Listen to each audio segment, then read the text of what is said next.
देखिए, जो करवा रही है वो साफ सीधी बात है, पाकिस्तानी आर्मी करवा रही है और हमें जवाब जो है पाकिस्तानी फौज को ही देना पड़ेगा। बालाकोट एक अच्छा कदम था, सर्जिकल स्ट्राइक्स एक अच्छा कदम था, लेकिन वो जवाब दिया था हमने टेररिस्ट्स को। तो पाकिस्तान को एज अ स्टेट कोई ज्यादा फर्क नहीं पड़ा। फर्क पड़ा, मैं ये नहीं कहता कि बिल्कुल नहीं पड़ा, लेकिन ज्यादा नहीं फर्क पड़ा। क्योंकि जो जनरल्स प्लान कर रहे हैं, जो ये सारी चीजें प्लान कर रहे हैं, उनके लिए आतंकवादी एक डिस्पोजेबल एसेट है।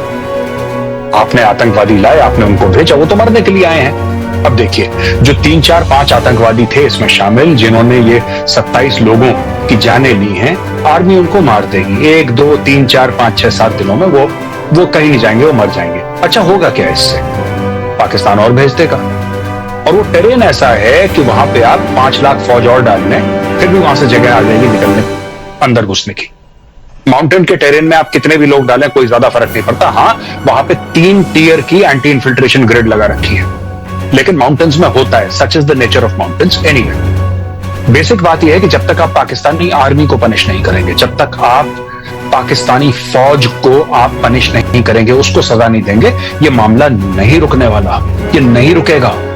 आप मार दीजिए, आप 10,000 लश्कर तैयबा वाले मार दीजिए, ये फिर शुरू कर देंगे 6 महीने के बाद। जब तक पाकिस्तानी फौज की लाशें नहीं गिरेंगी, तब तक कुछ नहीं होने वाला। नाविका, ये जो एंटी टेररिस्ट ऑपरेशन है हम आज से कर रहे हैं, ये अर्ली 90s से हुआ है। ये अर्ली 90s से, यानी कि इसको 30 साल से ऊपर हो गए। हम 30 साल से ऊपर से आतंकवादी मार रहे हैं। 100 मारते हैं, फिर 100 आ जाते हैं, 100 मारते हैं, फिर आ जाते हैं। ये रोज, एक जमाने में 2000 मारते थे, 2000 आते थे, 1000 मारते, 1000, 500, 500, अब 100 मार रहे हैं, 100 आ रहे हैं। और ये लगातार आते चले जाएंगे, क्योंकि 30,000 मदरसे पाकिस्तान के अंदर है, रजिस्टर्ड 30,000 मदरसे हैं, और उतने ही अनरजिस्टर्ड मदरसे हैं। अगर एक मदरसा एक साल में एक जिहादी भेजता है, ये अगले 100 साल तक हमारे साथ जिहाद लड़ सकते हैं। तो जिहाद की फैक्ट्री चलाता कौन है? जनरल आसिम मुनीर चलाता है।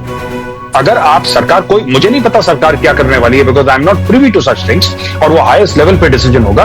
लेकिन जब तक सरकार डायरेक्टली पाकिस्तान आर्मी को चोट नहीं पहुंचाएगी, पाकिस्तान आर्मी के खिलाफ एक्शन नहीं लेगी, ये फिर वही ढाक के 3 पात की 6 महीने बाद फिर ये चीज होने वाली है। You have to take action against the Pakistani army, वरना आप भूल जाइए कि कुछ होगा लॉन्ग टर्म। बड़ी बात कह रहे हैं आप गौरव आर्या जी। और मैं अजय आलोक जी आपसे पूछूं, बहुत सीधी तरीके से आज गौरव आर्या जी ने समझाया है कि हम ये करते रहेंगे, सर्जिकल स्ट्राइक होंगे, हम उनके लॉन्च पैड खत्म करेंगे, आज खत्म करेंगे, 2 महीने में और ऐसे लॉन्च पैड जहां से टेरर एक्सपोर्ट होगा वो आता रहेगा। हमारा ट्रेड बढ़ रहा है। हमारे यहाँ पाकिस्तानी एक्टर आके फिल्में बनाते हैं, फिल्में रिलीज करने की बात करते हैं।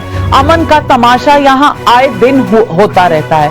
मैं पूछना चाहती हूँ आपसे अजय आलोक जी, कब तक और क्यों हम अपने बीएसएफ जवानों की परेड करवाते हैं वहां वाघा बॉर्डर पर? क्यों हमें वहां खड़े होकर सुनना है जीवे जीवे पाकिस्तान? क्यों ये एग्जीबिशन रोज चले? कितने और खून बहुत होंगे जब हम ये तय करेंगे कि हमें कुछ करना है, और कुछ करने में पाकिस्तान को मिटाना एक ऑप्शन हमारे सामने है जिसे हमें अंजाम देना पड़ेगा।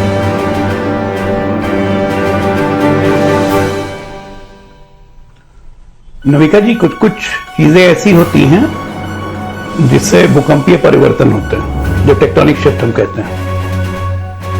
तो निश्चित तौर पे कल की जो घटना हुई है उसमें बहुत चीजों पे सरकार विचार कर रही है, चाहे वो डिप्लोमेटिक लेवल पे हो, चाहे वो मिलिटरी लेवल पे हो, चाहे इकोनॉमिक लेवल पे हो, चाहे इवन ह्यूमैनिटेरियन लेवल पे हो, चाहे इंडस नदी का पानी बंद करना हो, चाहे डिप्लोमेटिक कनेक्शंस खत्म करने हो, मिलिट्री एक्शन कितना लेना है, कंट्रोल मिलिट्री एक्शन लेना है, फुल स्केल मिलिट्री एक्शन लेना है। बात मैं भी सहमत हूँ मेजर साहब से कि लॉन्च पैड्स हम कितने उड़ाएंगे, ये फिर बनाएंगे, वो तो जिहाद फैक्ट्री है, उसमें कोई डाउट नहीं है। ये पूरे देश को पता है, पूरी दुनिया को पता है।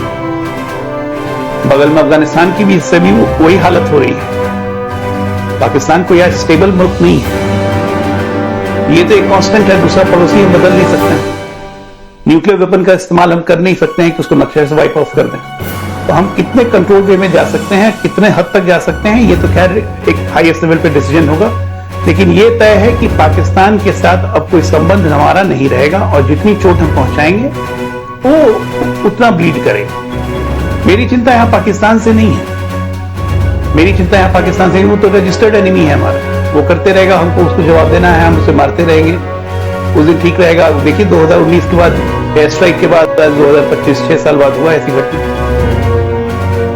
अब उनको जितनी जोर से चोट पहुंचाएंगे उसके बाद कितने दिन तक शांत रहते हैं, इंटरनेशनल रिपरकशन क्या होता है। मेरी ज्यादा चिंता अपने घर के लोगों से लेके होती है। देखिए इसको टेररिस्ट स्ट्राइक मत कहिए आप, ये टेररिस्ट स्ट्राइक है ही नहीं, ये बिल्कुल एथनिक क्लिंजिंग करने की कोशिश की गई है, जो मुर्शिदाबाद में की गई थी और वही आज यहाँ पे की गई। और उसको सपोर्ट करने के लिए कांग्रेस के दामाद साहब जो खुलेआम आ जाके उन्होंने कहा कि चूंकि माइनॉरिटी को यहाँ पे सप्रेस किया जाता है, मुसलमानों को नमाज नहीं पढ़ने दिया जाता है छतों पे या रोड पे निकल के, तो कहीं ना कहीं लग रहा है कि हिंदुत्व की लहर मुसलमान दब रहा है, इसलिए उनको गुस्सा चढ़ा, इसलिए आके उन्होंने आइडेंटिफाई किया और हिंदू समझ के मार दिया। एक्सप्लेनेशन देखिए इनका। रॉबर्ट वाड्रा को दिमाग इतना कम है, मुझे पता लगता है पूरा खानदान पे राहुल गांधी इफेक्ट है।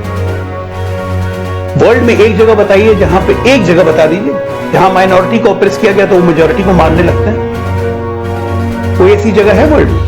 अरे यहां तो इतिहास है कि जहां माइनॉरिटी रही है, मुस्लिम रही है, वहां पे माइनॉरिटी खत्म हो गया, जहां क्रिश्चियन रहे माइनॉरिटी रही है वहां पे माइनॉरिटी खत्म हो गया, अकेला हिंदुस्तान में माइनॉरिटी फ्लरिश कर रहा है। और ये लॉजिक जितने की माइनॉरिटी को क्रश किया जा रहा है, और माइनॉरिटी नहीं है यहाँ पे, जैन नहीं है, बुद्ध नहीं है, सिख नहीं है। उनको किसने क्रश किया? सिख को भी तो क्रश किया कांग्रेस पार्टी ने ही। रॉबर्ट वाड्रा को ये नहीं पता है पोस्ट स्टेलाइजेशन मुसलमानों का किसने किया था? संजय गांधी ने किया। भागलपुर राइट्स का ऑर्डर किसने दिया? राजीव गांधी ने दिया था या नहीं? अरे ये रैडिकल इस्लामिस्ट को बढ़ावा देने में सबसे बड़ा हाथ अगर किसी का है तो सोनिया गांधी का है। जब से वो पावर में आई है तब से रैडिकल इस्लामिस्ट मूवमेंट इस कंट्री में बढ़ते चला गया। डेटा निकाल के देख लीजिए।